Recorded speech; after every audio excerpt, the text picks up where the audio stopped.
CMMS Radio talks about all things CMMS, computerized maintenance management software, focused on maintenance management.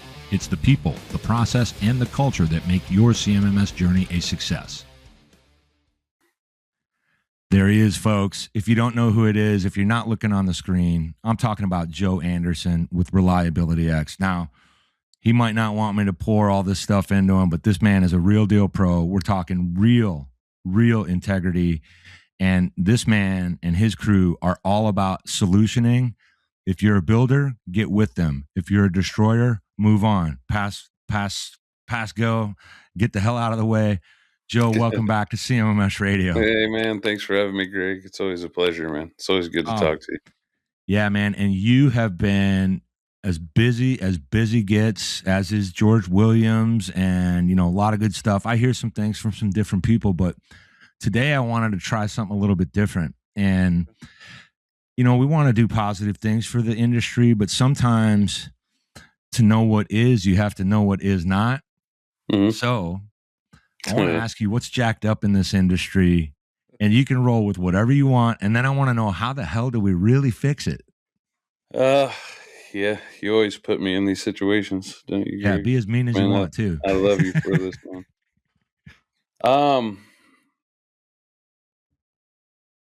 Number one, first and foremost, it comes down to leadership. That's probably the biggest glaring issue, but it's not just in this industry. It's across the country, across the world, actually. Elitism and entitlement has taken over, and these people are now running businesses. So it creates issues, right? And with that and a tough economy and fear of losing jobs, a lot of people, instead of doing the work to be successful, it's just politicking and bureaucracy. And so you have to find a way to be successful in spite of that. It is what it is. The problem is today high performers are seen as troublemakers and rebel rousers. So because people don't know how to handle high performers. High performers, it's tell me the expectation, get out of the way, make it happen, solve problems. The problem with that is that exposes the fact that some people don't have what it takes to be in that position. And so instead of, you getting promoted, it's you getting fired or them coming at you saying you're not a team player and that type of stuff. So that happens. But my suggestion is, as a high performer, you're going to try to be successful in spite of all that, which is awesome. We implore you to do that. Build your skill set. Become a master at it. Go out on your own. Go out on your own. And, that's just kind of where it's at. But that's the glaring one. That's the easy one. The hidden one that people don't talk about, which you're going to see, I'm doing a 6-part webinar series starting July, I don't know, whatever Wednesday is 8th, I believe. Yep. A 6-part series, a very, very high level, but on business acumen for manufacturing. I think a hidden one that we don't talk about. Now, we'll talk about the fact that we're not really good as technical people. Speaking the language of upper management. But that's about where the buck stops. All right. So what I did is I broke it down into 6 parts. I have a bunch of blogs coming out, a few social media posts, and 6 webinars, like I said, that'll just kind of touch on it high level. But the goal is to start getting people to talk about, business acumen and how to translate our technical skills into, quote unquote, financial speak. Now, it's not all financial. It's how a business makes money, how we operate a business, that type of thing. But for the most part, it's that. And what you find is people are so stuck on net present value and return on investment and all these things, and they're good. Those are good things. I get it. But when you present things as an ROI, you're basically presenting things as an opportunity. and an opportunity has the ability to be shut down. That's why the strongest case is to sell it as a cost of inaction. So, for example, let's just say I have 8 hours of breakdowns every week on a single line. And that's costing me, $425,000 in profit every quarter. And you're telling me, for me to make the breakdowns go away, I need a few precision tools and a little bit of training, maybe an investment of $30,000, $40,000. What we'll do is we'll put this business case together and try to present an ROI and say, look at the benefits we'll get from this. It's like, no, this isn't how we should be selling it. How we should be selling it is, in order to solution the 8 hours of breakdowns a week, we need to perform our precision maintenance at a best practice level. And we need these tools and these technologies. If we wait to invest in this over the next quarter, we're going to lose another $450,000 in profit. And every quarter we wait is another $450,000. That's already costing us. Right? So we need to sell it as an emergency. And so that's, kind of one of the bigger takeaways of it is quit selling ROIs and sell COIs. Your cost of inaction. Yeah. I mean, it's crazy to me, right? Is companies say, well, we don't have the money to invest in those tools. It's like, but you have the money to spend 30 grand air freighting in parts and taking downtime for 2 days because you don't have a part. And somehow you have the $1 million or $2 million that costs you to overcome that issue, but you don't have the 30,000 to invest in precision maintenance. It's bonkers.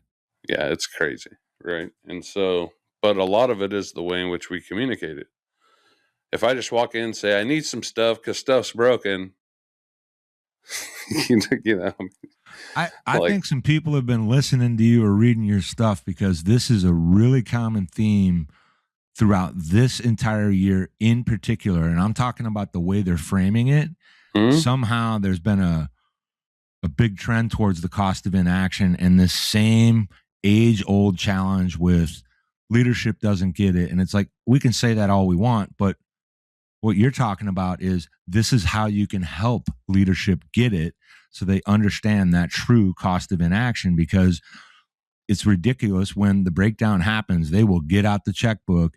And when you bring them something that's affordable, adds nothing but value, and ROI ahead of time, I think it's a lot of bullshit because you don't get to know the ROI until after. You could speculate all you want. But that's a different metric. It's called ROIC. It's return on investment capital. The problem is that after a project's approved, no one goes back to see if we got the ROI. The reason for that, in my opinion, is because if we did, we would realize we're just wasting capital all the time. That's why would I measure it then if it's just going to expose the fact that we don't know what we're doing and we think a new piece of equipment is going to solve our problems?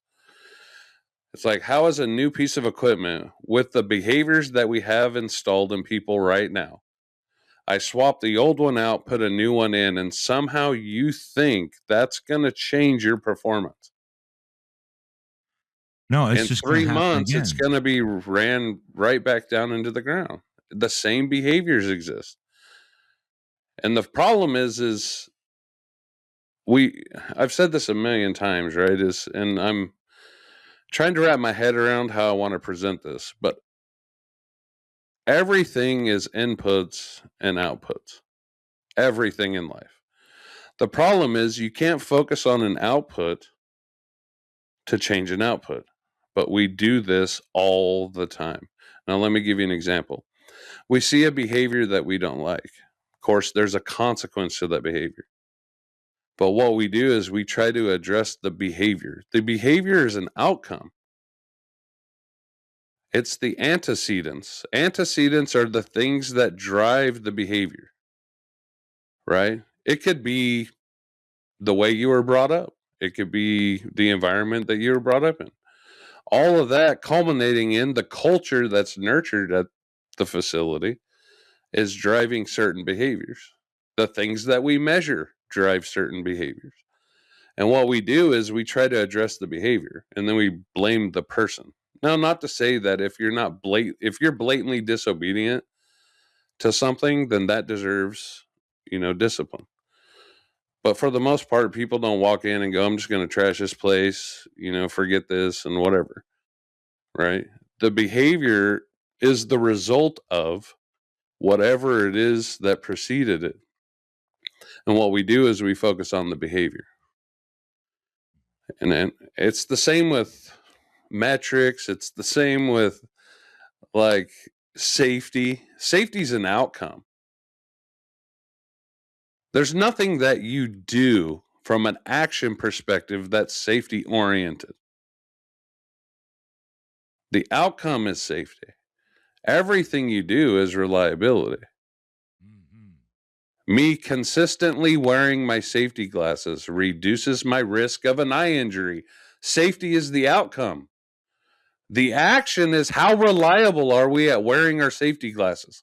How reliable are we at wearing our steel toes? How reliable are we at wearing our hard hats? Right? Safety's an outcome. Quality is an outcome. Like, there's so many of these things. Like, we want to save cost. Cost is that's an outcome. In order to change that outcome, you have to change inputs that are going into it. And what we do is we just say cut headcounts and cut budgets because we're focused on the outcome. And because we don't understand how to cut costs and budget. Right? And so it's behaviors, it's costs, it's metrics, it's safety, it's all these things. We focus on outcomes all the time, thinking that we can change the outcome. You focus on an outcome thinking you can change an outcome. It's the same thing that Einstein said with the definition of insanity. Yeah. Right. You do the same thing over and over again, expecting a different outcome. And let me ask you a question. If I had $1 in my pocket and I put that $1 in the bank, right? Huh? Next month, I look in the bank and I still have $1. Okay. And I'm focused on that $1. Is that going to put another $1 in the bank? Nope. No. And then next month we come back and we look in the bank, there's still $1. Yeah, you got to keep putting another $1. Why that $1 is still in the bank? It should be $2. It's like, what do you mean it should be $2? You didn't do anything to get another $1 into the bank. But it should be $2. Why? Then the next month, it should be $2. Why aren't we hitting $2? Then the next month, it still should be $2. It's like we're not doing anything to put another $1 in the bank. You're focused on it should be $2 when no one knows how to make that extra $1 to put into the bank. Right? And so, like, you see this all the time, and it's a misunderstanding of how things work in the world. Like, it's, critical thinking, common sense, kind of all these types of things mixed together where an ego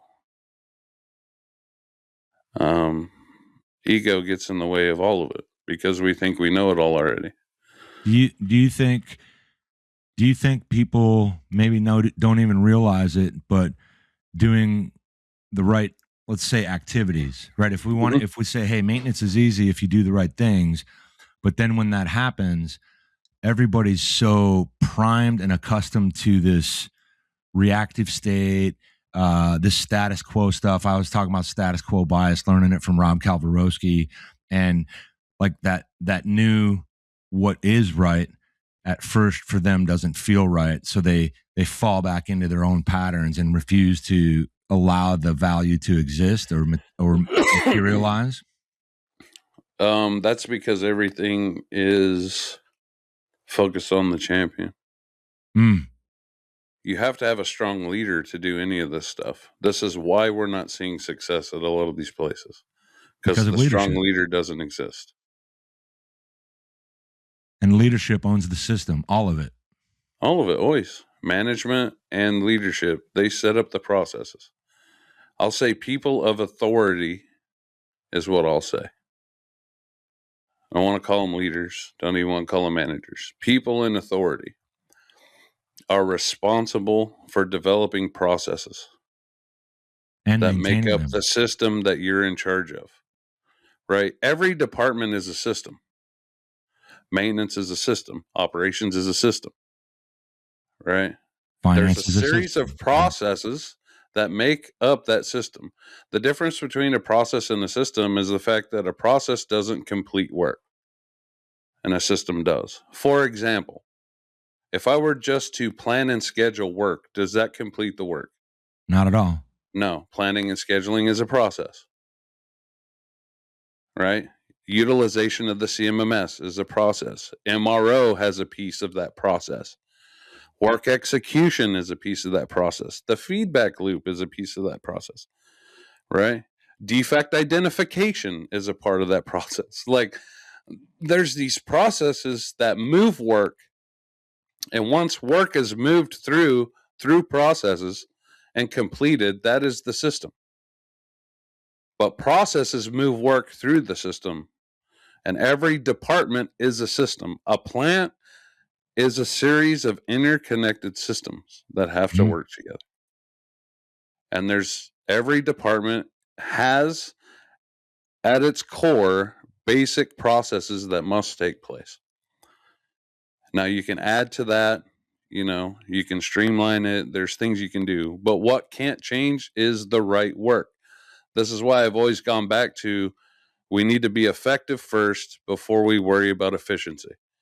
And the problem is when we don't define those two terms, everybody thinks they're synonyms, and they couldn't be further from the truth. By definition, effectiveness is the right work.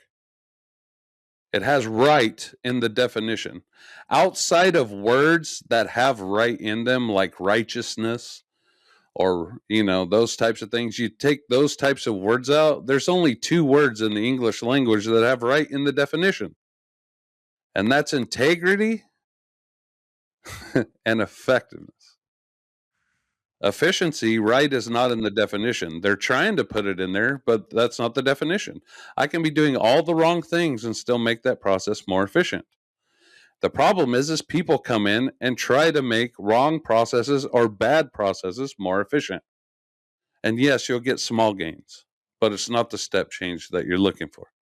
Yeah. You have to do the effectiveness piece, the right work, which means there's foundational processes that are the right work in maintenance. One, having a departmental plan. That's number one.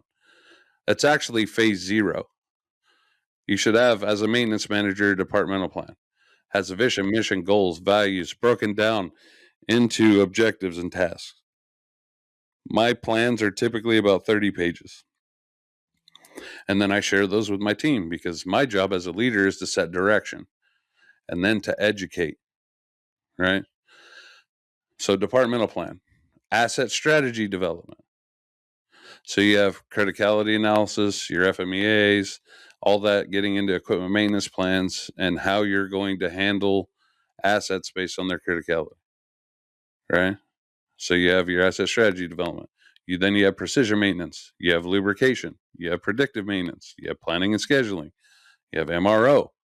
You have failure management. You have work execution. There's, I say typically I usually teach 15 foundational processes. But the more I work through it, I think there's core processes. And then as you get to a certain maturity, you add on the other pieces. Not to say that they're not important, but it's all about timing and maturity. And readiness, right? I can't drop a CMMS system with all the bolt-ons and all the bells and whistles if you don't even know how to put a work order in. Right. So there's a maturity. But there's core processes that are foundational to operations, to maintenance, to the quality department, to logistics, to production planning, to HR, to the plant manager, to the E&T group, to the IT group, to Facilities. the engineering group. It doesn't matter. They all have foundational processes. And those processes make up their system.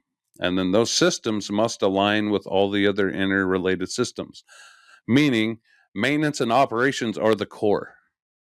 You can't have one without the other. They're two peas in a pod. Everything else should be supporting it. If your policy contradicts the policy of what makes you money as a business, you shouldn't be doing it. Like hard stop. Yeah, why would you do it? I agree. Wouldn't be. The It's core a of your waste of business. time, money, and Let's effort. say you're a potato chip manufacturer. Is it important that the corporate group go out and learn how to raise bees? No. I'm seeing this. This is no joke. They'll spend That's all theater. Well, yeah. While the slaves in the plant are making the money, paying the paycheck for the people that don't have to do any work, get to go out and to a bee farm. You know, the 67 people you have in finance for 2 plants, you know, at the corporate bureaucracy level, and they get to go out and learn how bees make honey while these guys are making potato chips so that you can get your paycheck. Yeah, and I'm here saying, what the hell does making honey have anything to do with these potato chips? You tell me, man. You tell me. They're just out doing what they do. That's no different than a golf outing. Well, it's what it is. They need to keep busy. This is why there's so many meetings. Because it is. They have to justify their job because they don't do any work. There's no value add to the company. All the value add is in the plant. Outside of your sales and marketing teams. You need sales and marketing. You need logistics. You don't need 7,000 people in finance. I know. You have a plant controller. The plant controller should answer to the VP of finance or whatever. Like, it's not that big a deal. Yeah. Right? And then they want to know why they're not profitable. So now, to save the 7,000 people at the top, they want to go cut headcounts and budgets at the bottom. The people that are making the money. Oh, don't worry. We're in this stage where you need to do more with less. Okay. That should count at the top too, right? But bureaucrats never fire themselves. Well said. Well said. And this is a common theme this whole week. Yeah, I know. It keeps growing and growing and growing at the top and shrinking at the bottom. And the salaries grow too. Not at the bottom.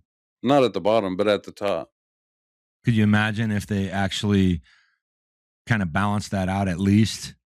What would really happen? I'm not a socialist by any means. I know. Right? I don't believe in redistribution of wealth, but I also believe that a meritocracy means that you get paid by how good you are.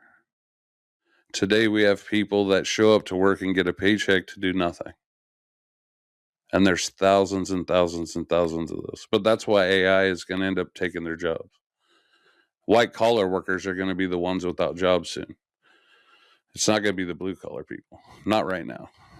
It's going to be the white collar people. Because it's coming to a head. And in order to be competitive in manufacturing, you're going to have to cut the bureaucracy. So then what do you do with 500,000 white collar people that can't find jobs? Do you think those white collar people at the top know it and they're trying to do everything they can to prevent it? What are they doing to prevent it? I'm going and learning how bees make honey. Well, maybe that a better way. Anything to prevent it. It's coming. If you want to do something to prevent it, go add value to a plant. Agreed. But you have to know what you're doing in order to do that. So I think a lot of people know it and they know they don't do shit, but they're important somehow and they just got to keep that job and the organization knows it. Why do they just continue to refuse to do it the right way? Is it the corruption caused by the money? I don't know if I would call it corruption. It's that we've allowed it. As a society. We've allowed it. Yeah, we always get into some good spots. If I gave you $150,000 a year to show up, get on the laptop, sit in meetings for 8 hours a day and go home, would you take the job? I mean, the average American would take it, right? Yeah, I think I'd want to know a little bit more on what I'm going to be doing and how I can make a difference. I'd like to If you think that need money, anyway. you're going to take the job. And then At what some ends up point. happening when you need money and you take the job, this is where materialism starts taking over as well. But now we're getting into worldviews, and that's a different conversation. But Absolutely. what ends up happening is we make more money, so we raise our cost of living. Now we're in a trap because I don't want to live in this area anymore. I can afford to live over here, but you move over here and now your house broke again. And now you can't leave this job because you stuck yourself because of your materialism. Now you're stuck paying this higher mortgage and a car payment and all this other stuff. And so now, and as you move up, there's less and less of those jobs available. Mm-hmm. Right. So it's not like everyone can just take a lateral job somewhere, relocate, get themselves out of the situation or whatever. Like there's fewer and fewer jobs the higher up you go. Yeah, because everyone at that level is going to do anything and Yeah. everything to stay relevant. Yeah. So we continue because of materialism. Right. I sacrificed a lot. My wife stayed at home. She always has. We homeschool our kids. She always has. Mm. I didn't get to do all the vacations and stuff that all my neighbors and stuff were doing because they had a 2-income family. Right. Right. I didn't get to do that stuff. I had to sacrifice, which means I didn't get to have all those material things that everybody else had. But that was a decision I made Right. It because was a I didn't choice. want to be in a position where I was owned by the system. And that's the trap. And so, as much as there is a lot of incompetence and things in the bureaucracy, you also have to understand that people are trapped because of things like that materialism. Because I want a better life, and they sell you the American dream and this better life, but they don't understand what it means to have the American dream, right? They just think it's material. I want to buy my Lambo and I want to do this and flex all this stuff. This is why all these people on social media go and lease Lamborghinis and mansions and post Take stuff on social pictures. media to act like they're living a life that they're not, right? Because we're so caught up in the materialism and we want people to think we're important because the psychology behind it all is status. And people care about status. And that's what gets you sucked into the trap of materialism. And so now you're stuck here, right? Yeah. But even if you're stuck there, you can still add value to the business. Understand your plant, go out, find losses, give the quality of life back to the people, help them lower costs, right? Make money. Like it's not that complex. Yeah. So I want to ask you a question about that, kind of a little bit more wholesome about the idea of the work, because you've spent, I have no way to know the number of plants you've walked down, adding up the days, the hours, the teams, and all these different things going all over the place.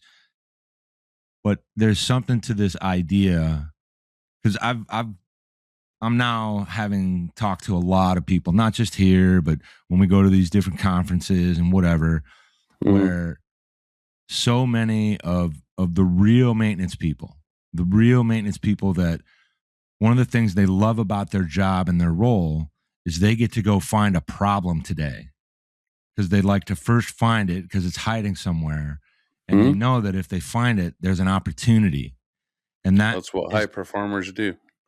yes. And it's not about, oh, I'm going to go find this problem because I'm going to make money. They're going to say, I'm going to go find this problem because I love to do that. And then I like to solve it because that helps us The all. joy is in getting the results. Yeah. The outcome. What I still tell people is when you go out and solution problems, you see the relief and the shoulders and the tension drop off of people, and you start seeing more of these, right? The smile. Count the smiles, and that'll tell you how successful you are. Hey, I got another one for you. Go into the plant and count the smiles and see how many people are happy to be there. How many people wake up motivated and ready to come into work every day? I guarantee you, in most of these cultures, it's next to zero, unless you're just a super happy go lucky person. Hey, and are those smiling guys and gals? Are those Say the what? ones that are they the ones that stop and pick up that piece of trash real quick and throw it in the garbage? Yeah, yeah. When the culture shifts, for sure, Yeah. right? I yeah, I was But telling it's an somebody this. example set by leadership, Absolutely. So this and week leadership is influence. It's not people in authority. Has nothing to do with your position. But I was talking to somebody about the concept that maintenance should be boring. The more boring maintenance is, the better it's being done. And they thought um, that, okay. So let me stop you there. okay, It's not that maintenance is boring. It's that corrective work is boring. yes, as compared to firefighting and The reactive. firefighting doesn't exist. That's not maintenance.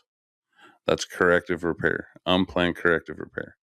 Right. Maintenance, we don't allow things to have defects in them in the first place, right? So maintenance is fun. It's this firefight that we're in that isn't maintenance, but we put ourselves in that position because we don't know how to do maintenance, right? So it's boring because you're not having to firefight. That's what they're saying. But the Right. maintenance piece is still fun. Well, I didn't mean that maintenance itself should boring, but a proper maintenance being done is going to be absent those reactive Absent states. of firefighting. Yes, Yes. and this I was talking to this person about it, and they thought kind of a slightly they misunderstood it. I think Yeah. in that yeah you have to well maybe they didn't because they said you have to be able to embrace these monotonous activities and understand and appreciate what those are really doing for you and the organization. Yeah. So I mean, it's been my experience. There's two types of people. mm, There's the people that love the firefight and they get their gratification off of the firefight. that guy What right ends up there. happening is when you're reactive, you think those are your best maintenance guys. What you find as you start to become more proactive is many times, not always, because I've seen it go both ways quite often, but many of the time, they're one of your worst mechanics. They get gratification on being that superhero because they think that that's what value is derived from, right? What you'll find is the people that love the monotony end up being the best employees that you have because they're the ones that love to analyze data and find issues and go resolve issues before they even occur and go do that type of stuff. The reactive firefighter superhero types, they don't like that. where where can leadership in whatever role they sit in, where can they see that and start to value that because it's so The quiet. problem is they coddle it. They coddle the firefight. They're the reasons why it exists. I'll give you a good example. I worked Uh, for a company in Salina, Kansas.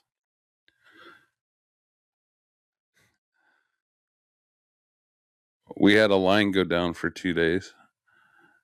We get it up and running. They threw us a pizza party. So we're celebrating failure. I'll right. give you an even better one.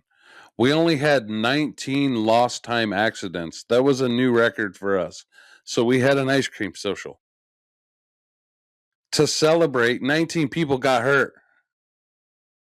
Yeah. And we celebrated. We celebrated that. That's when I knew it was time for me to go. Yeah. Like, I'm not a fit for this organization. To me, that's disappointing. There's a lot of that nonsense. We do this all the time. We coddle failure, and then we complain when we create a bunch of superheroes. Like, okay, you want to have your cake and eat it too, but you don't have enough self-awareness and you don't do self-reflection to understand that you're the reason why this exists. This is why Georgia and I wrote It's Not You, But It's You. It's going to be published soon. It's going to be coming out soon. Yeah. Where Um, when it drops, will that be like something on Amazon, or they got to be member of the new We community. haven't finished the partnership deal. I don't know how much I can talk about it yet. Okay, yeah, let's skip it. But the manuscript is complete. We're looking to try to have it done before SMRP. Nice. The debate right now is whether we keep it with one partner or we go bigger. So, all right, because some of the feedback we're getting is that it should be in bookstores and stuff like that. So TBD, to be determined. Yeah, it's coming. Yeah, but this has been years in the making. We did a rap talk at Reliability Conference back in 2018. George and I did, called "It's Not You, But It's You," and so the book is based off of that. But this has been years in the making. We just, being so busy and stuff, haven't made it a priority, and we've decided to make it a priority. So, yeah, is there anything you could share about what you've been busy on, or is that all working with clients, developing maintenance strategies and operational strategies to go make their plants profitable, man. That's what we do, right? Go make them money, teach them how to make money instead of cut costs, and reduce some downtime. So a lot of that, a lot of training, stuff like that. Love. You guys love got to train. You got an online one coming up pretty quick. This Ramesh does. He has a 1 day, I think. Yeah. Yeah. I saw him this week, so that was cool. He had a presentation. I think he had a workshop, right, or something. Yep, it was a workshop. I think they're 3.5 hours, but basically it happens over a 4-hour period. Yeah. He had a workshop there, which was, it's good for him, man. Yeah, and he stuck around for a couple of days. Everybody got to see him and hang out with him. We always like having him at a conference. Yeah, always. He's like a superstar. Great human being, man. Yeah, he had the nicest dude in the whole wide world. You know what I mean? Kidding. He had his reliability shirt on, and I was like, everybody was talking about him, and I told you I had a lot of talks about you, so there was something I was shooting. No, these were really good, man. I was shooting my mouth off, so I'm going to bring this one up. I told some people, I'm going to tell you what, the reason I'm so confident with the people that I know that have, kind of adopted me, whatever the fuck you want to call it. I said, there's a lot of people here, and I'm not necessarily, I hate that this sounds like I'm crushing people, but there's a lot of people in this industry that say and do, and I've learned from you, among others, that, there's a lot of truth sayers, but nobody's doing anything. And we were having a talk about plant turnarounds. And I said, I'll tell you what, if somebody wants to assemble 2-man teams and get in the battle box on plant turnarounds, real plant turnarounds, I would. That's my trophy, baby. I know. There's nobody beating me doing that. So that you just answered my question, because that's my wheelhouse. So I spent my career doing that. There's no one that can beat me at doing that. Not in this whole world. There's nobody that can do that. I agree. I'm fully confident that is, but for me, the problem for me is I have to remember the days when I didn't know anything, because at times I get frustrated. I don't know if it's imposter syndrome or what. I think some of it is. It's like, this is so easy, right? And it's like, I don't know, maybe low self-esteem because I beat myself up a lot, which we do as men anyway. But yeah, it's like, if I can do this, I don't understand why everybody else can't do this. You know what I mean? Well, you did something with your failures along the way, and you did something about it. Yeah. And but I have to remember that everybody starts somewhere, and sometimes I'm getting to this point in my career where I'm making assumptions that people know. You know what I mean? And so I'm trying to be really cognizant of that when I'm teaching others. Yeah. So I've spent a lot of time over the last probably 6 months really documenting everything and getting things out of my head. I've probably written 15, 20 books, but I'll probably never publish, but just to kind of get things out of my head, you know what I mean? And to remember the simplicity, and to teach in simple terms. And so I focus on that quite a bit, and I've been doing a lot of writing in the evenings and stuff when I have time. Yeah. And now with like Plod, so Plod's like a voice recording thing, and it's got really good transcription. I can just talk in it now. So Yeah, it's that's helped a awesome. lot. And it's because I'll have, 10 million ideas running through my head. And by the time I go to write it down, I forgot 6 of them. Yeah, because I'm always doing the idea shit and like on execution, it's like maybe here, maybe there, and all the rest. It's like fuck, look at all those great ideas, and what are you gonna Right. do with them? And everybody says if you ain't doing anything with them, just put those bitches in a box and keep moving on stuff that you're Yeah. you're all in on. Yeah. So I've Like been you're kind always of saying, going back through those first transcripts and like taking those ideas and trying to break them down into the simplest terms as possible and just writing. And this idea, here's 5 pages, this idea, here's 6 pages, you know what I mean? yeah, And so, and then trying to figure out a way to make it all kind of glue together. So I've spent a lot of time doing that lately. yeah, I'm trying to put it all together in like a fiction type book, kind of like the way The Goal is written, or Don't Just Fix It, Improve It, or where it's a fiction book, but it not a takes you textbook. through, how to do all this stuff. So I'm kind of working on that. I'm hoping I can do that. But the problem Yeah. is it would be probably 6 or 7 books. So Well, there can always be a series. You just got to knock yeah, out the for sure, first one. for sure. Yeah. You're So like, yeah, oh, we're busy, man. We got a lot going on. I love it because I just had a really great conversation with someone about that. In fact, we were talking about him before we hit record, and I think we were talking about that book, somebody anyway. And the reason that book is good, it's not necessarily the specific theory that it teaches, but it's the story arc, and how real it is. And it's not a textbook, and it's very memorable. I read it when I Yep. was 16, and I've never stopped talking about it Right. ever. And I'm 56. All I right. might cut that. What's funny is how relevant it still is today. Isn't that wild? Especially the story that he's talking about with robots and automation and all that, right? Yeah. It's funny because we think the more we automate, the cheaper it is, and we can cut headcount, and they're finding out that that isn't the case, Yeah. and I so like he's the trying to parts about when convince he leaves people. the factory, and like there's a scene, if I recall correctly, because I haven't read it for 40 years. Yeah, And he's out at a bar and he gets a drink, and it has all the right elements. And he was really smart about, nobody needs another textbook. They need something that's practical. and relatable. Yeah. Yeah, it has to That's be awesome. relatable, and it has to be practical. I can't wait to read your stuff. And a lot of people were like, "Hey, man, when are you having Joe on again?" So that's why I wanted to do this. Do you have anything you can share? I know it's a little ways out, but it's coming up fast with SMRP. Anything else that's going on there? I mean, you guys will have a booth. um, well, we're a sponsor, of course, Okay. and I think I believe. Don't hold me to this, but I believe George and Ramesh are doing a workshop again.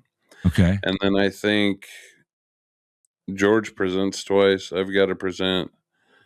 I'm doing building a business case for reliability.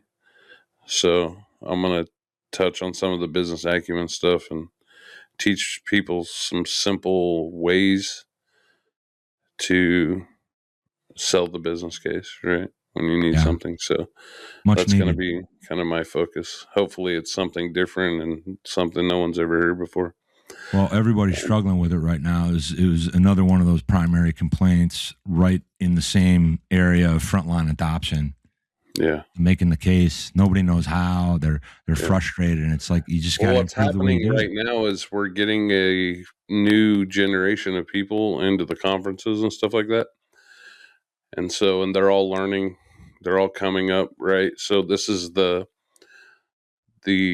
point in their careers where it starts to build character, right?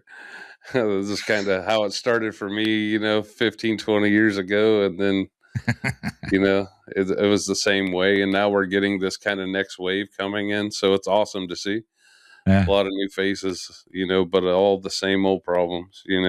That's the thing, And, is that those are always going to stay the same, because everybody's trying to come up with new shit, and it's like, yeah, there's nothing new here. You just got to do better at what you already knew.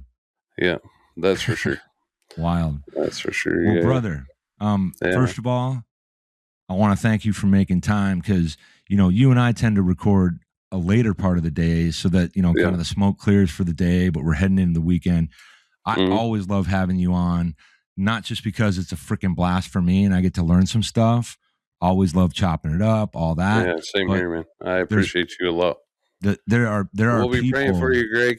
We'll be Thank you, praying for brother. you, my friend. I appreciate that, and I Yeah, pray for you guys all the time. You've seen me do it, and look, man, I love you, brother, and the people that we work with, the ones we know we should be messing with, man, we're really blessed. A yeah. lot of gratitude, my brother. No, that's no joke, for sure. Thanks for being here with me on Yeah, thank CMMS you. Radio. Thanks for having me, man. Have a good night. Always, anytime. Did you find this episode helpful? Please send us some feedback, suggest a topic, or ask a question. Reach out to CMMS Radio if you need a co-pilot on your CMMS project. Visit CMMSradio.com and use the What's on Your Mind link. Thank you for tuning in to CMMS Radio, your resource for all things CMMS, from selection to implementation, to help you make better choices, learn from industry experts, and have a successful CMMS journey.